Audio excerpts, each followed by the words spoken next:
5 tanda negara akan hancur menurut hadis Nabi Shallallahu Alaihi Wasallam dan fakta sejarahnya. Saudaraku, apakah kalian tahu bahwa kehancuran suatu bangsa bukan hanya karena serangan dari luar, tetapi bisa disebabkan oleh kelalaian dari dalam sendiri? Rasulullah Shallallahu Alaihi Wasallam, sang Nabi akhir zaman, telah memberi isyarat tanda-tanda kehancuran suatu umat atau negara. Dan hari ini, kita akan membuka mata dan hati tentang 5 tanda negara menuju kehancuran, lengkap dengan dalil hadis Nabi dan bukti sejarah dunia. Pertama, pajak yang menindas rakyat. Rasulullah Shallallahu Alaihi Wasallam bersabda, tidak akan masuk surga orang yang memungut pajak secara zalim. Al-Muqs. Hadis riwayat Abu Dawud, Ahmad, dan Al-Hakim. Ketika pajak tak lagi untuk kemaslahatan, tapi menjadi alat menekan rakyat, maka kehancuran tinggal menunggu waktu. Fakta sejarah. Kekhalifahan Abbasiyah pernah jaya, namun runtuh ketika rakyat terbebani pajak tinggi demi kemewahan elit. Bahkan revolusi Prancis meledak karena rakyat jelata diperas, sementara bangsawan hidup bebas dari pajak. Kedua, hukum tajam ke bawah, tumpul ke atas. Rasulullah Shallallahu Alaihi Wasallam mengingatkan, sesungguhnya yang membinasakan umat sebelum kalian adalah, jika orang mulia mencuri mereka biarkan, tetapi jika orang lemah mencuri, mereka tegakkan hukum atasnya. Hadis riwayat Bukhari dan Muslim. Hukum yang tidak adil adalah racun bagi kepercayaan rakyat. Jika hukum hanya tajam ke rakyat kecil dan tumpul bagi pejabat, maka kezaliman telah menjadi sistem. Fakta sejarah. Kekaisaran Romawi dan akhir Kesultanan Utsmani hancur karena hukum tak ditegakkan adil, korupsi merajalela, dan rakyat kehilangan harapan. Ketiga, jabatan diberikan kepada orang yang tidak layak.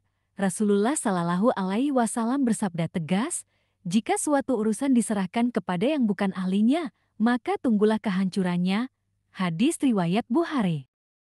Ketika jabatan menjadi hadiah, bukan amanah, maka bencana akan datang dari dalam sistem itu sendiri. Fakta sejarah. Kerajaan Bizantium memberi jabatan karena keluarga dan koneksi, bukan karena keahlian. Hasilnya, negara runtuh dari dalam, disusul invasi dari luar. Keempat, rakyat diam saat penguasa zalim. Rasulullah Shallallahu Alaihi Wasallam memberi peringatan keras, jika manusia melihat kemungkaran lalu mereka tidak mencegahnya, maka hampir-hampir Allah menimpakan azab kepada mereka semuanya.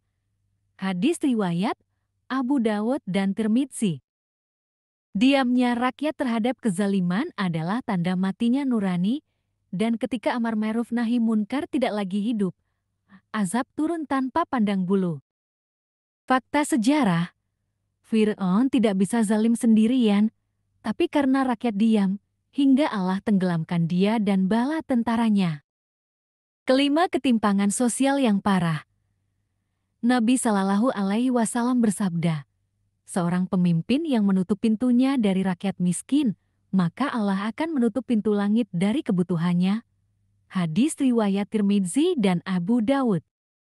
Ketika jurang antara si kaya dan si miskin melebar, dan pemimpin berpaling dari derita rakyat, maka destabilitas sosial adalah keniscayaan. Fakta sejarah, dinasti Qing, Majapahit, hingga negara-negara modern, semuanya rapuh karena ketimpangan sosial. Demonstrasi, konflik, dan kehancuran terjadi bukan karena ancaman luar, tapi karena ketidakadilan dalam. Saudaraku, jangan biarkan tanda-tanda ini hidup di negeri kita. Tegakkan keadilan, pilih pemimpin yang amanah, suarakan kebenaran, dan berikan hak kepada yang berhak. Karena kehancuran suatu bangsa bukan takdir, tapi hasil dari kesalahan bersama yang dibiarkan terus terjadi. Like, share, dan subscribe agar lebih banyak yang sadar akan pentingnya keadilan dalam membangun bangsa. Tulis di komentar, apa solusi terbaik menurutmu untuk menjaga negeri ini dari kehancuran?